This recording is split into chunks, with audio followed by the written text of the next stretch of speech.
আরে আমি একদম বেশি মানে মাগরিবের আজান দিচ্ছে এই টাইমে ছাদে থাকাও ঠিক না।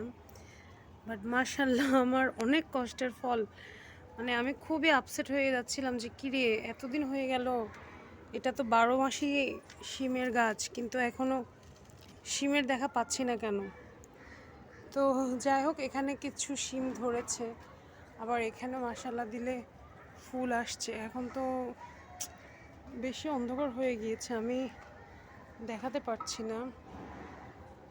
আর ধুন্দুল গাছের অবস্থা খুবই খারাপ, ধুন্দুল আর খাওয়া হইল না। তো যাই হোক, খুবই ভাল লাগছে, বিশ্বাস করবেন না, মানে নিজের হাতে এরকম একটা কিছু খেতে কী যে ভাল লাগে। আমার অবশ্য ছাদের গাছের এই যে শিমের ডালগুলো বাইতে পারতেছে না, এগুলো বাওয়াই দিতে হবে।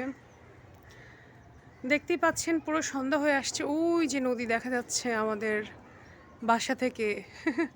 অনেক সুন্দর একটা জায়গা।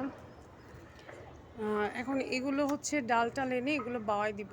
এখানেও কিছু শিম হয়েছে, দেখা যাচ্ছে না। আরেকদিন যখন থাকবে, মানে লাইট থাকবে, সানলাইট, তখন আমি এসে ইনশাল্লাহ আপনাদেরকে দেখাবো।